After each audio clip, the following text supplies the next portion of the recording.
Hola, hijo de la Madre de Dios.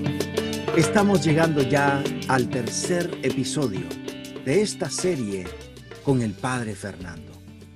En este último episodio veremos al Padre Fernando caminar con las aventuras de Lino y verse ellos de repente en un parque, disfrutando de los asientos, de las bancas que tanto le gustaba a Linito recrearse, pero aún así muy pendiente, viendo más allá de lo ordinario, viendo más allá con sus ocurrencias, benditas ocurrencias que salvaban almas. Acá veremos de una manera tan esperanzadora cómo creer en nosotros mismos, como aquel instrumento de Dios, cómo invitarnos a ver más por encima de la superficialidad de la vida cotidiana, inclusive de los grandes eventos, el momento idóneo, el momento de gracia para poder tocar un alma y probablemente, incluso con la ayuda de Dios, salvarla. Ese era Linito, y en este episodio vamos a ver cómo nosotros podemos revestirnos de esperanza para poder imitar esa actitud cristiana, de lo más normal, pero llegadora. Disfruta este episodio como yo lo disfruté. Impresionante. O sea, pasamos de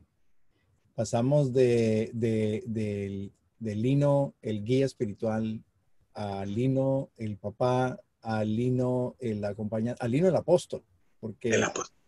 El apóstol. porque entregarse de esa manera, hacerse acompañar de usted, porque eso también requiere inteligencia, ¿no? Es hacerse acompañar, como el Señor los manda, ¿no? Los manda. Entonces, y me imagino que de esas hay varias, ¿no? Esa fue una. Muchas. Son años de ese tipo de llamadas. Él ya le cogió el tiro y sabía que por ese lado era que me convencía. Entonces yo ya lo escuchaba, Lino, y decía, padre, y ya lo cogió como, ¿qué haría usted por salvar un alma? Entonces sabía que yo no me podía resistir a eso. Y así fueron muchísimas empresas en las que recorrimos muchos lugares de Colombia y muchos países, muchas aventuras de esa naturaleza. Le puedo contar otra, a ver, por ejemplo, alguna vez que nos fuimos eh, para una región de Colombia que se llama Corozal Sucre. Eh, Iba el padre Gerardo también en esa aventura, fue invitado. Y llegamos a Corozal Sucre, nos esperaban, la gente muy contenta. Éramos el evento principal, un coliseo de un colegio absolutamente lleno. Lino era muy reconocido porque él fue un gran líder de la renovación carismática. Obviamente antes de los cursillos de cristiandad, y él había viajado por todo Colombia, primero llevando los cursillos de cristiandad y luego llevando la renovación carismática. Entonces Lino, donde llegaba, era un hombre que había marcado la historia de mucha gente. Llegamos allá y dimos el seminario, que era lo que dábamos, era nuestra presentación en el seminario, y al terminar el seminario, pues siempre nos llevaban a pasear, a conocer la gente y todo eso. Pero en esa oportunidad nos quedaba un intervalo antes de la misa, como diga usted por ahí, de unas 2 horas. Nos dijeron, quedan 2 horas, pasé, y nos fuimos, y Lino dijo, camine. A él le encantaban los asientos, los parques y los asientos. Y él disfrutaba irse a sentar a un parque o a un asiento. Entonces nos dice a Gerardo y a mí, caminen, vámonos. Íbamos los tres. Él nos había llamado que éramos la célula de los 3 Reyes Magos. Y él decía, pero yo me reservo el de Melchor. Yo soy Melchor, decía él. Y entonces nos vamos precisamente caminando y él era de los que caminaba y decía, vamos, vamos. Caminamos Y caminamos mucho porque caminamos del centro de la ciudad a como un lugar, un parque a las afueras de la ciudad. Cuando llegamos allá, en el parque, en el centro del parque había dos muchachos policías armados hasta los dientes, con trajes de contraguerrilla, eran contraguerrilleros. Esa era una zona muy azotada por la guerrilla en esa época. Pero eran dos muchachos armados. La ciudad estaba militarizada, pero ahí estaban ellos dos. Y eran dos muchachitos. Eran muchachos por ahí de unos 18, 19 añitos más o menos. Wow. Entonces él llega y lo saluda y le dice, bueno, ¿cómo está todo? Porque él saludaba así, ¿cómo está todo? ¿Cómo van? Entonces, la muchacha dice, bien, por aquí, bien, y dice, ¿cómo se han sentido? Y bueno, comenzó a saludarlos y todo esto, y le dice, y bueno, ¿y ustedes qué hacen aquí cuidando? Y entonces dice, sí, aquí nos toca prestar servicio, estamos trabajando. Y dice, ¿cuánto llevan aquí? Y dice, no, aquí nos toca permanentemente, nos hacen el relevo, pero estamos adjudicados a esta zona. Y ahí es un lugar entonces los muchachos dicen, sí, claro, es zona roja, es muy delicado. ¿Podrían perder la vida? Les pregunta Lino. En esto dice, sí, muchos pueblos como este han sido incursionados por la guerrilla y han muerto muchos, claro que sí, estamos expuestos. Hace poco invadieron el pueblo tal, que era un pueblo cercano, y murieron muchos policías y todo eso. Bueno, entonces Lino comienza a decirles, bueno, yo les traigo un regalo. Yo dije, ¿para dónde va?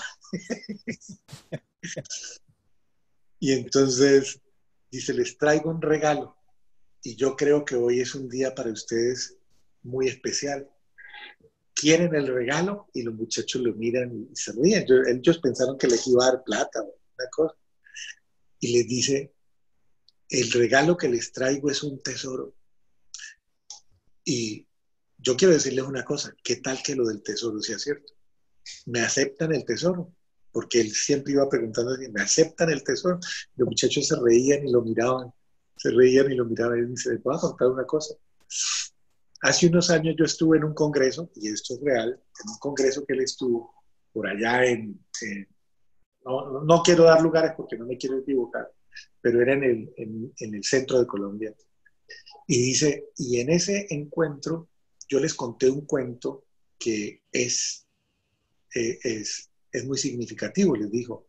El cuento es que un paisa, ustedes conocen los paisas, que son una cultura colombiana, ¿no? Que venden un camello en el Polo Norte, son unos grandes vendedores.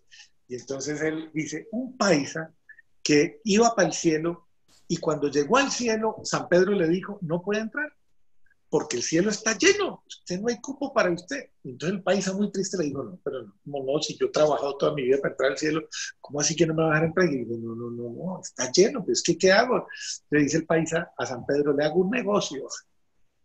Si yo le saco unos cuantos de allá, usted me deja entrar. Y le dice San Pedro, pues yo no sé si, pero vaya, inténtelo a ver. Entonces este cuento lo contaba Lino, ¿no?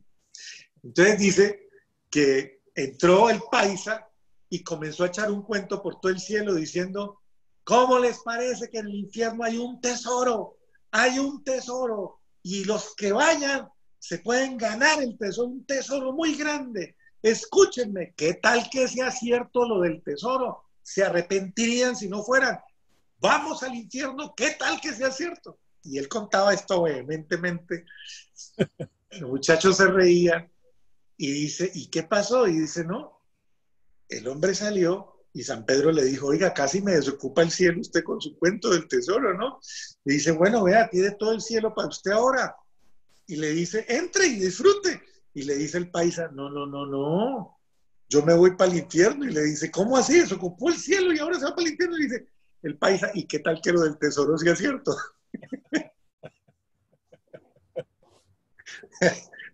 hasta él mismo se creyó su cuento, era tan convincente.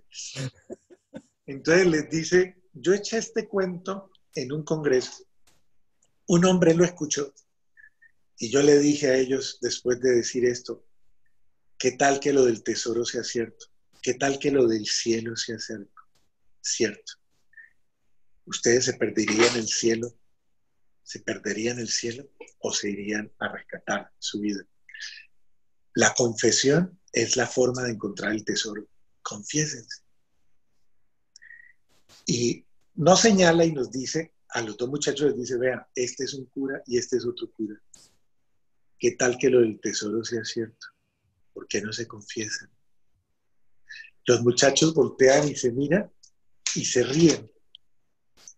Y uno de ellos me dice a mí, padre, ¿me confiesa? Y el otro le dice a Gerardo, padre, ¿me confiesa?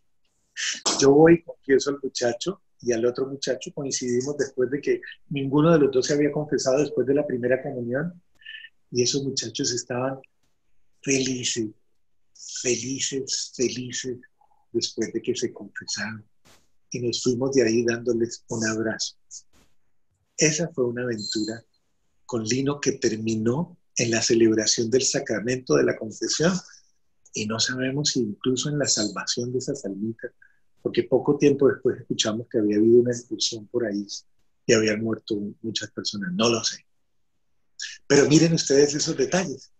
Esas eran las aventuras de Lino, las aventuras de Lino. Qué impresionante, padre, porque pues obviamente Lino no perdió, o sea, tenía como esa visión. Aquí hay dos soldados que están en riesgo de perder la vida en cualquier momento. Y aquí hay dos sacerdotes. O sea, fue para él lo vio de una manera muy clara. La vio de una manera muy clara. Clarísimo.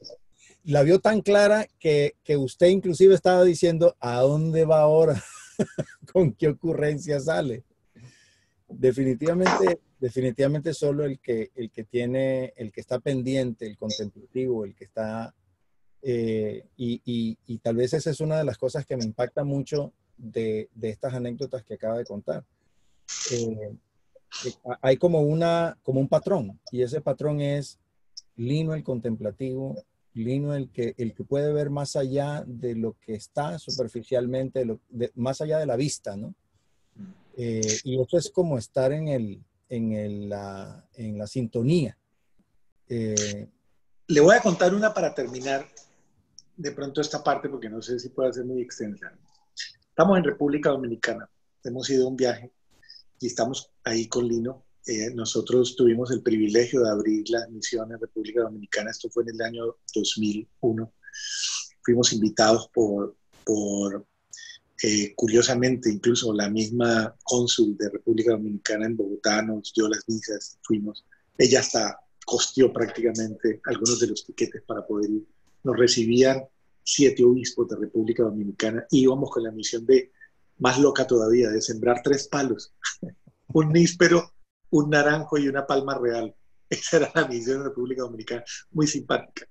Lo cierto era que los obispos nos esperaban en sus sedes con los grupos marianos para que compartiéramos el seminario María Señal de Jesucristo.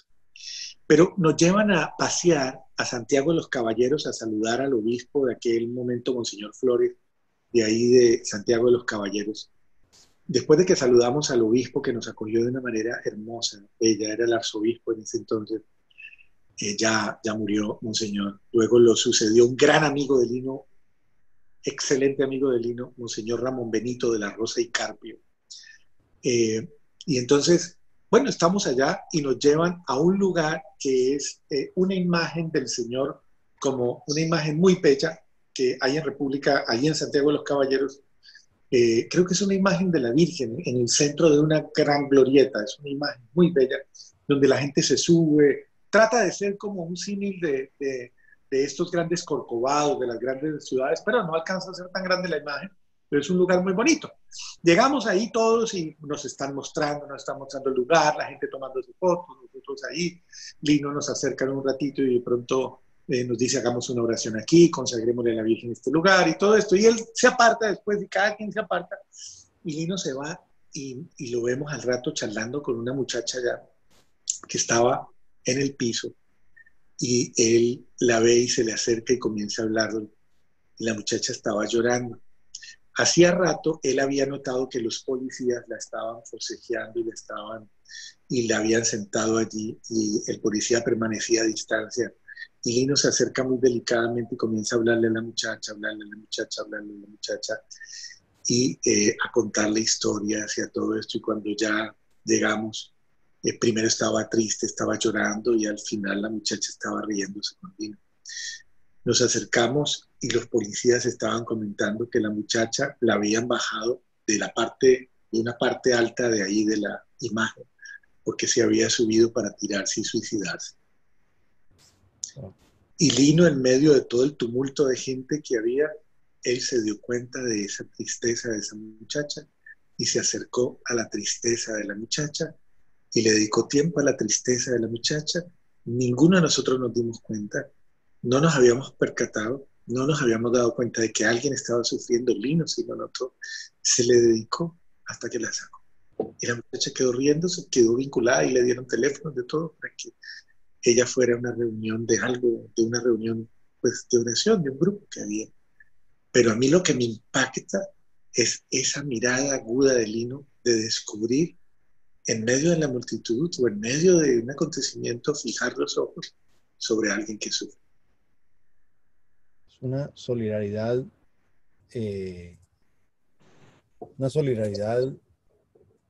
imperceptible para otros, ¿no? Y ustedes pues ya eran sacerdotes, ¿no? Así es. Entonces, increíble. O sea, me impacta muchísimo. Yo creo que así como él también fue muy conocido y dejó una huella tremenda, también me impacta saber de que él, muchas cosas, si no fuera porque hubo un testigo, pues él no era que yo supiera, él no era como muy de contar las experiencias, sino que otros la contaban por él. Así es. Cosa que me impacta en cuanto a lo mucho que dice de él, ¿no? Yo nunca estuve tan cerca de Lino, agarré lo ultimito de Lino muy poquito, pero sí era un tema que lo escuchaba a mi alrededor. Eran otras personas que de una u otra manera fueron testigos. Y yo creo que eso como padre, eso como que llama mucho la atención, sobre todo porque yo sí viví la parte en donde Lino, pues ya en su postrería, y se da el momento de que el Señor lo llama a su presencia. Es un momento impactante que mucha gente todavía lo recuerda vívidamente. Estamos a punto ya de cumplir el 10º aniversario. Y yo me imagino que en ese momento yo lo escuché. ¿Qué iba a ser de la espiritualidad sin Lino? O sea, era una gran interrogante. Fue una emoción bien fuerte la que yo viví en los rostros, en las vidas de todos. Y después era como esa inquietud tan grande que sonaba, replicaba en cada una de esas personas que caminó con Lino, que lo conoció de cerca. O sea que aún así, con todo y todo, todavía había mucha gente que no veía lo que miraba Lino y todavía no creía que realmente la espiritualidad iba a continuar después de Lino. Era una incertidumbre muy grande, fue un impacto bastante grande, padre. En su óptica, ¿cómo vivió eso usted? Bueno, realmente, cuando uno ya llega a conocer lo que es la espiritualidad, que no es una persona, Lino era el instrumento de la espiritualidad, pero no era la espiritualidad en sí. La espiritualidad es, a ver, va entrelazada, tal vez lo señaló muy bien un teólogo muy grande de la Universidad Lumen Gentium de Cali, cuando Monseñor Fred Potes, un sacerdote que delegó el obispo de Cali, Isaías Duarte Cancino, para que le ayudara a estudiar la espiritualidad y aplicarla a una dinámica de enseñanza pedagógica para laicos. Esa universidad Lumen Gentium, Monseñor Isaías Duarte Cancino se la puso a Lino a su disposición. De una manera, esto no lo sabían ustedes, muchas personas. Y yo estuve trabajando con Lucho y con Lino esa parte en Cali. Y recuerdo que hubo unos teólogos de la universidad que nos llamaron después de haber leído muchas actas y todo esto, hicieron un análisis muy impresionante y decían, hemos notado que esta espiritualidad tiene varios elementos. Decía, El primer elemento que notamos es que, primero, hay un hecho de base, decía. La gente que viene a esta espiritualidad es gente que ha caminado por caminos de muchos de iglesia, de grupos de renovación carismática, de cursistas, de encuentros matrimoniales, de muchas experiencias eclesiales. Son gente que han visto en la espiritualidad una manera de nutrirse, una manera de nutrir su ser, de formarse. Vemos los contenidos doctrinales que tiene la espiritualidad que, según decían ellos, hemos evaluado y vemos que no van contra el dogma de la iglesia ni contra la doctrina o el depósito de la fe de la iglesia. En ningún momento enseñan algo diferente a lo enseñado por la iglesia, pero que tiene una dinámica pedagógica muy especial. Y finalmente hay unos testimonios de vida, unos hechos de vida, una historia de vida con esto, una experiencia de vida. Decía, esos 3 hilos son muy importantes y es importante que ustedes los entretejan y que los conviertan en cartillas y que esas cartillas les lleguen a muchas personas para que puedan hacer ese itinerario que ustedes están haciendo ahora, algún día lo puedan hacer para ellos, como ustedes también tener la posibilidad de vivir el proceso pedagógico de crecimiento en su fe. Y esa luz fue muy interesante, bastante interesante, pero yo la retomo para decirles que, miren, la espiritualidad no era simplemente Lino como testigo de ella. Lino era un instrumento, un testigo de la espiritualidad, pero la espiritualidad en sí era una vivencia, una experiencia, un hecho de vida. Las actas, obviamente, tienen su elemento fuerte dentro de la espiritualidad, pero lo que se veía con Lino no era necesariamente el estar leyendo actas. Lino recibía el acta, la compartía, a veces hasta se quedaba aterrado y decía, eso dice ahí. Una cosa muy simpática. Pero Lino durante todo el día no estaba hablando de actas, no estaba hablando de nada de eso. Lino estaba señalando la palabra de Dios, señalando al Señor, oiga, creámosle a Dios, creámosle. Dios está caminando, el Señor está aquí, dejémoslo actuar, dejémoslo guiar. O sea, era un hombre que te iba llevando a esa dinámica y en ese sentido sí, obviamente es un vacío que no ha llenado nadie. O sea, en ese sentido, Lino era un pedagogo de la vida espiritual, un gran pedagogo de la vida espiritual.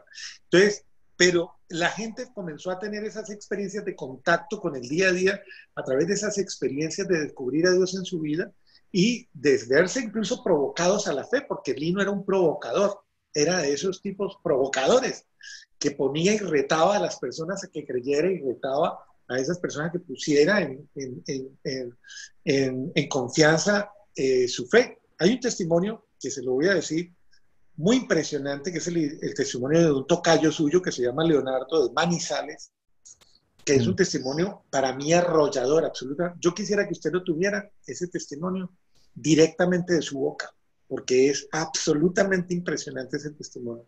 Pero es el testimonio de cómo Lino le enseñó al abuelito de ese muchacho a creer.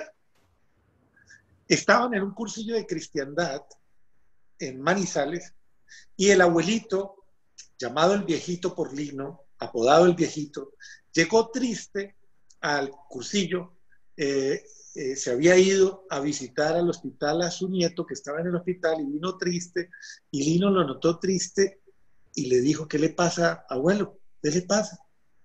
Le dijo, no, Linito, es que vengo muy triste del hospital, que me acaban de decir que mi nieto se va a morir. Y Lino lo escucha y le dice, ¿cómo es eso? Y le dice, no, pero parece que hay un virus en esa parte de pediatría y todos los niños que les ha dado el virus se han muerto. Y ya los médicos dijeron que no hay nada que hacer. Entonces Lino le dice, abuelo, ¿usted cree en el Señor? ¿Usted le cree al Señor? Y él le dice, claro. Le dice, tráigase a su nieto. El abuelo le dice, pero ¿y cómo hago yo? Eso no me lo dejen. Le dice, tráigase a su nieto. ¿Usted cree? ¿Le cree al Señor? Sí, tráigase. El viejo Arturo se va y trae a su nieto. Le ponen problema en el hospital para entregárselo y le dicen, se lo lleva, señor, bajo su responsabilidad. Se lo trae y se lo entrega a Lino. Lino lo toma, se lo lleva y le dice, camine, camine, camine, vamos. Se lo lleva, se lo presenta a la imagen de la Santísima Virgen María, se lo pone así, se queda orando un rato en silencio, se lo pasa al abuelo y le dice, lléveselo para su casa, ni siquiera para el hospital, lléveselo para su casa, no vuelva al hospital. El abuelo, imagínense, eso es un provocador. El hombre se va para su casa y todos los niños de la unidad pediátrica murieron. El único que no murió fue ese niño. ¿Cómo conocí yo ese testimonio? Ese muchacho mismo me lo contó. Me dijo, ese muchacho soy yo, padre. Leonardo. Yo soy el protagonista de esa historia. Wow. Mi vida se la debo a la fe de Lino. No puede faltar, padre, en una historia de testimonio, el que el Señor también regale a través de un instrumento que se mantiene en sus caminos, experiencias, milagros como este, que obviamente es el Señor, pero pues a través de un instrumento que le cree al Señor. Me llena de mucha alegría porque pues estamos viviendo una etapa de la espiritualidad en donde tenemos que creer en nosotros como instrumentos, creyéndole al Señor. Y yo creo que esa es una historia, o sea, de las muchas que Lino ha dejado para que nosotros nos demos cuenta de que el plan de salvación se basa en eso, en que nosotros todos, al amarnos unos a otros, pues sencillamente nos salvemos unos a otros. O sea, es una invitación a creer, es una invitación y yo creo que ahí es donde realmente se ha roto, es decir, la barrera de la incertidumbre posterior a la vida de Lino aquí en la tierra, pero de una u otra manera, pues la consecución, ¿no? El relevo. ¿Cómo ve usted eso, padre, con todas estas personas, todos estos testigos oculares y a esta audiencia que realmente son todos estos hijos de la Madre de Dios que se dan cuenta de estos primeros pasos que se dan? ¿Cuál es ese mensaje, especialmente hoy en día que el mundo está lejos de ser mejor que en los tiempos de Lino o inclusive antes? Es porque la historia no se basa en eso, se basa en nosotros, en cada uno de nosotros. El mensaje es único, Leito, es Dios está vivo. Dios está vivo y actúa. O sea, Dios está vivo y hace. Dios está vivo y nos ama. Dios está vivo y quiere lo mejor para nosotros. Dios está vivo, créale y déjelo actuar en su vida. O sea, créale. Dios no está jugando con usted. Dios quiere algo con usted, pero solamente necesita que usted le crea. Créale a Dios, comprometa a Dios y crea y espere en Él hasta lo imposible. Créale a Dios y espere de Dios. En esto, Lino fue un testigo y creo que, como le digo, es un provocador, es un hombre que nos llevó precisamente a aprender a creerle a Dios, aprender a creerle a Dios. Y desde ese sentido pienso que eso es la evidencia de un Dios que no está jugando con nosotros, de un Dios que no nos está tomando en juego, es un Dios que verdaderamente quiere obrar. El milagro es fruto del amor. A mí no me aterran los milagros porque Dios está vivo y Dios actúa y el milagro es como se le llama las acciones de amor divino. Eso es, y vivir es un milagro ya. Respirar es un milagro. Hoy día es que no le da el COVID a uno, eso es un milagro, bendito sea Dios. Es decir, entendámoslo claramente.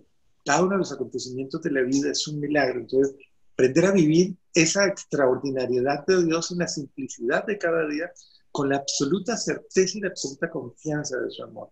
Y entonces yo creo que este momento es un momento de renovar, de despertar. Hay que despertar y no dejarle de prestar tanta atención a lo negativo, a lo malo, a la incertidumbre, a la calamidad, a todo, y de clamar y proclamar que Dios está vivo, que Dios está por encima absolutamente de todo, aún de la muerte, aún del sufrimiento, del dolor, y que absolutamente nada, como dice el apóstol Pablo, nos puede separar del amor de Dios. cuando se miran las cosas desde Dios, toman otro matiz, otra realidad, porque Él es el único que le da sentido absolutamente a todo, o sea, es el único que transforma la visión real de nosotros mismos, de las circunstancias, de las personas, de todo, incluso hasta de las calamidades. Entonces es entender eso. Dios está vivo y ese Dios que está vivo se manifiesta en nuestra vida. Padre, no, definitivamente hay un sentimiento de esperanza muy grande. Y es bonito como voltear a ver de dónde uno viene, ¿no? De dónde uno viene, a dónde uno toma esa batuta de relevo. eh, Puesta por Dios porque yo soy un hijo de la Madre de Dios, eh, aunque no tuve las experiencias que han tenido otros previas de manera espiritual.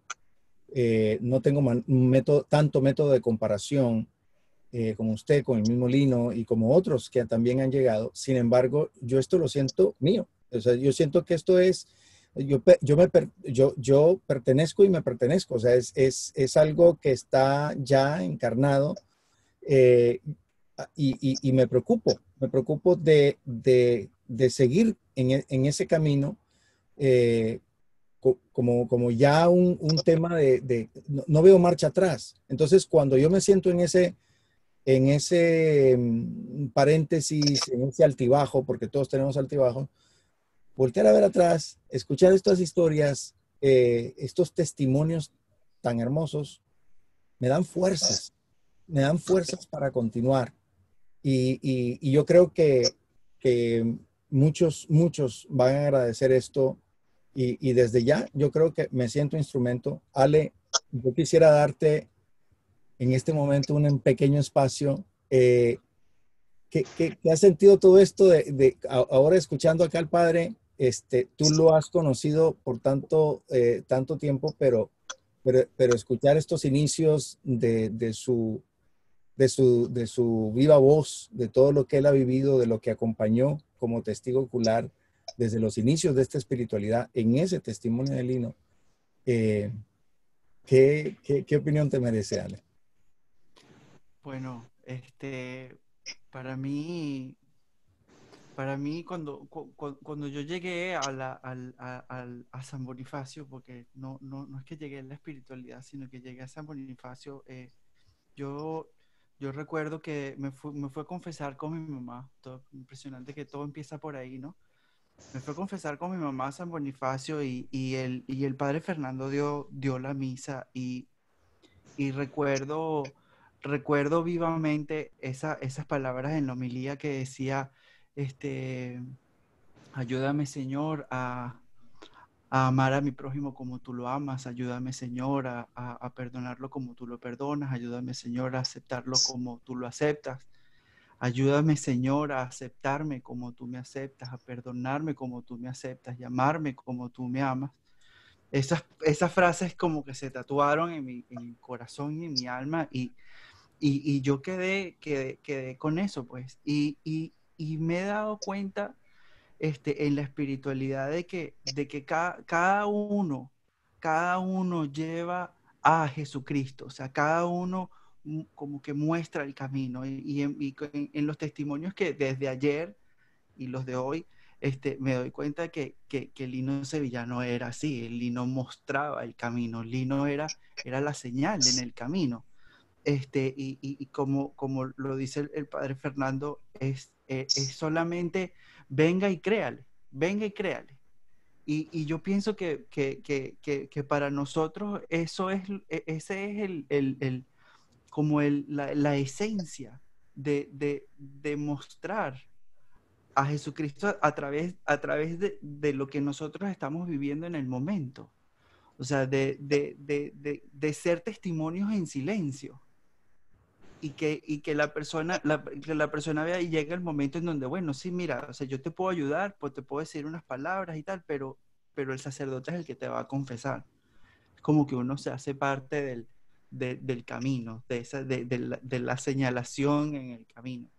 Y me parece muy bonito y las características, pues, yo pienso que aquí estoy viendo Yo acabo de terminar de ver la serie de Laura Montoya, la Santa de Colombia, y es impresionante cómo hay cosas que se parecen en la vida de ella. Ella también llegaba y mostraba y llevaba al Señor, a los indígenas, educaba a las niñas, se trata es de eso, es de vivir al Señor y de entregarlo.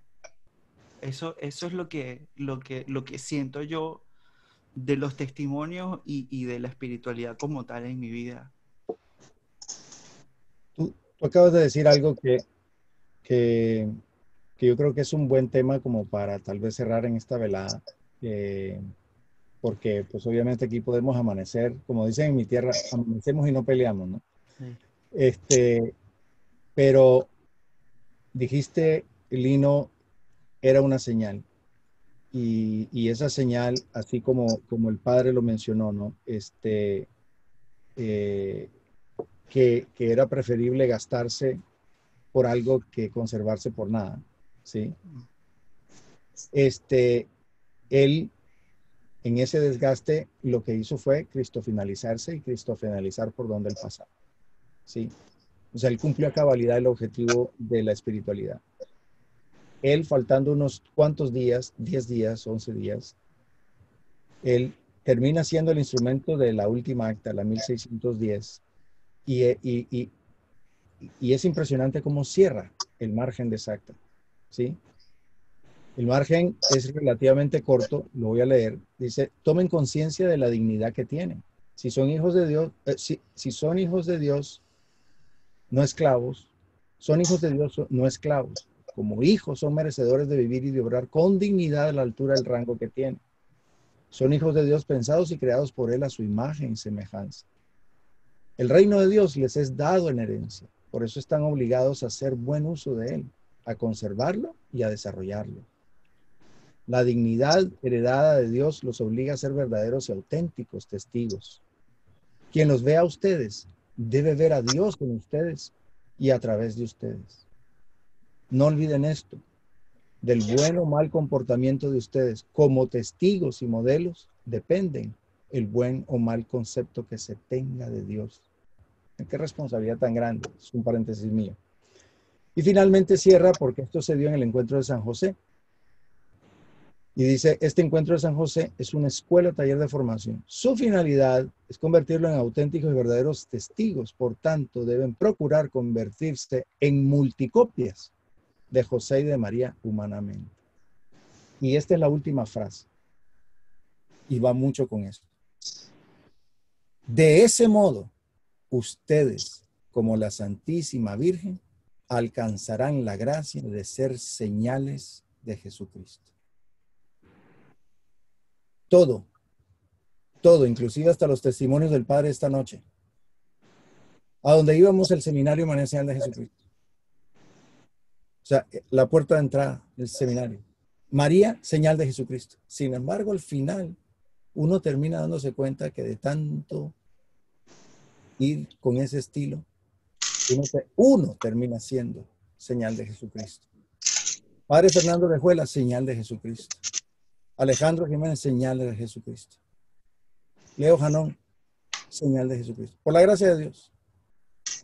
Y ese es como tal vez la visión hacia adelante después de que uno ve hacia atrás. Ver hacia adelante anima. Padre, pues me gustaría tal vez que usted pudiera cerrar con algún mensaje a todas esas personas. ¿Cuál es el rol que nos toca ahora en ese rol de relevo? Algunos están empezando en la espiritualidad, otros tienen un tiempo en la espiritualidad, algunos han estado en una etapa difícil, otros están en un momento culminante. Es decir, habemos en diferentes estados y etapas. A veces nos sentimos más atrás de lo que realmente estamos. ¿Cómo plantear esto ante a esa audiencia tan diversa, pero de hoy? Bueno, yo creería que una vez más en este itinerario algo que a mí me ha quedado claro es que Dios me ha llevado pedagógicamente a tomar conciencia de mí mismo, de mi elección, de la elección que Él me ha hecho, porque esto me supera, o sea, esto es mucho más grande que yo y realmente es una expresión inmensa del amor de Dios. Entonces, pero es que la vida es un don, la vida es una gracia y una bendición. Y Dios quiere que esta vida que tenemos y que Él nos ha regalado sea una vida bienaventurada. La espiritualidad es un regalo para vivir la bienaventuranza de vivir con Dios, de tener la certeza de que yo soy un amado de Dios. Por eso la espiritualidad se llama hijos de la Madre de Dios, es decir, los amados de Dios, porque de una manera muy especial estos hijos en el Hijo son lo que Jesús testamentariamente confió en la cruz cuando le dijo a Juan: hijo, ahí está tu madre, y a la madre, ahí está tu hijo.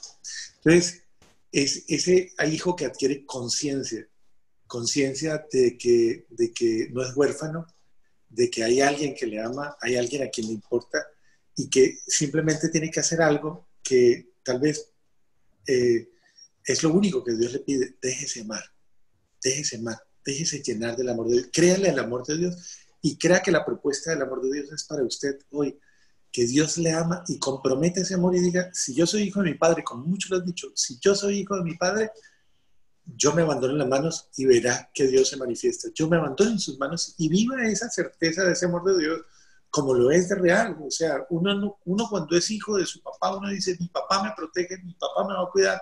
Papá, por eso dice, una de las actas dice: el niño es el ser más poderoso sobre la tierra, porque sabe que pase lo que pase, su padre o su madre están ahí para protegerle. Entonces, dentro de esa perspectiva, es importante mirar que tenemos padre, tenemos madre, pero tenemos que acogernos a su amor. Bendito sea Dios, Padre. Pues yo creo que ha sido para nosotros un gran placer, Padre, una vez más, darle este enfoque tan hermoso, tan único. Me parece muy de Dios. Yo termino entusiasmado. Yo sé que todos los que vayamos a ver esto una y otra vez, nos tiene que dejar ese sabor de esperanza, ese sentimiento de esperanza hacia adelante, independientemente cómo el mundo esté. Lo que importa es acá, uno, y cómo Dios nos guía con eso, Padre. Pues tal vez escuchar del carisma aquí de Alejandro, que nos regale una canción de agradecimiento, de alegría, de esperanza. Amén. Y darle gracias a Dios.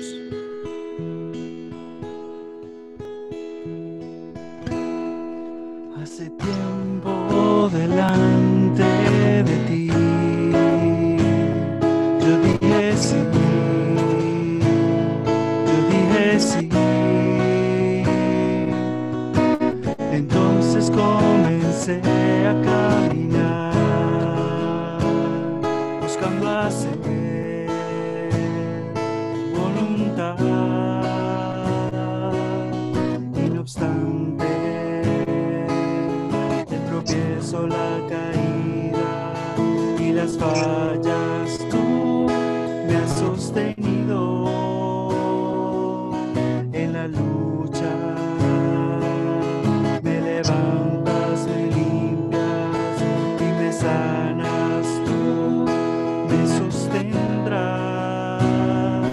Te digo sí de nuevo, te digo sí otra vez. Vengo a decirte que yo quiero ser donde pisan tus pies.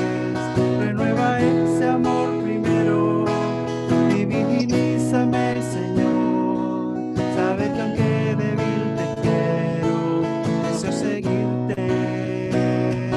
Te digo sí de nuevo, te digo sí otra vez. Vengo a decirte que yo quiero donde pisan tus pies. Renueva ese amor primero, divinízame, Señor. Saber que aunque débil te quiero, deseo seguirte.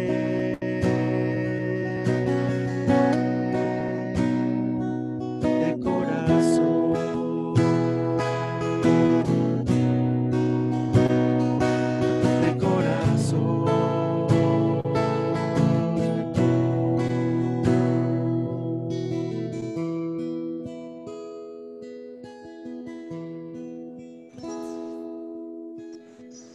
Te damos gracias, Señor, por esta noche. Te damos gracias por tu amor.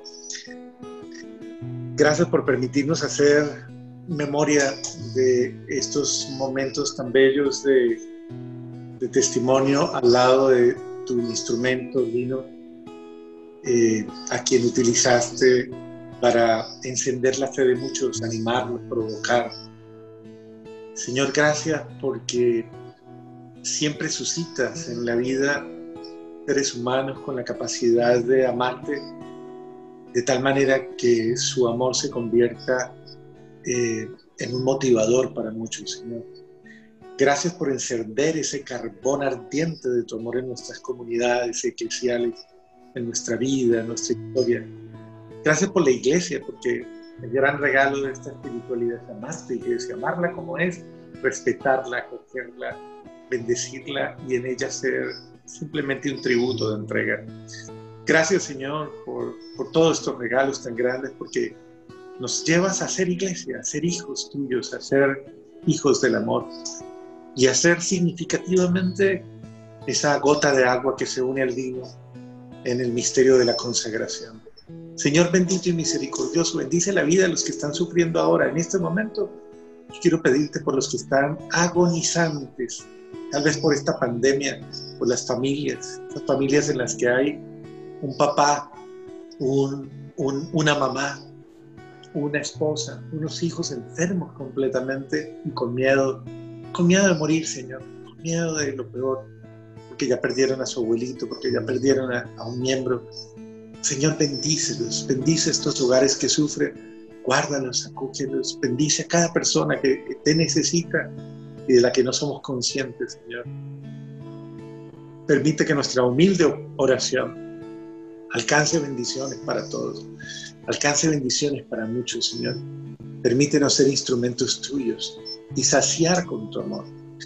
Y que esa presencia amorosa tuya descienda sobre nosotros. Te pido permiso, Señor, en tu amor para bendecir en tu nombre y para que en tu nombre comprometerte, Señor, con la felicidad de muchos, con la felicidad, la alegría, con ese milagro de amor que muchos esperan. Permíteme comprometerte, Señor, porque tú lo has dicho y tu palabra no es mentira, que a quien te crea, Señor, verá obras grandes, inmensas. Te creemos, Señor, te creemos. Y por eso te suplicamos nos bendigas con tu amor y con tu gracia. Y tu bendición amorosa descienda en esta noche sobre todos nosotros, en el nombre del Padre, y del Hijo, y del Espíritu Santo. Amén. Amén. Gracias, Feito. Gracias, Alejo. Gracias por este momento. Gracias, mi Padre. Gracias, definitivamente. Dios lo bendiga. Dios lo bendiga a mi Ale. Y bueno, Amén, amén. hasta la próxima. Buenas noches. Amén. Buenas noches. Hemos llegado al final de esta serie de 3 con el Padre Fernando. Primera, esperemos, de muchas otras series, porque el Padre Fernando es un depósito de anécdotas y testimonios, no solo con Linito, sino con otros predecesores de nuestra espiritualidad. Esos personajes que dejaron huella y que hoy nosotros estamos invitados a repisarlas, para que nosotros creamos en el Dios que tenemos en nuestro corazón. Este es un verdadero mensaje de esperanza que nos invita a nuestra propia santidad, no solo salvando nuestra alma, sino también contribuyendo a la salvación de otros hermanos en nuestro caminar. Muchas gracias por acompañarme con este cafecito con Jesús, esperando que vengan otros cargados de un sabor genuino, un sabor a Jesús. Dios te bendiga.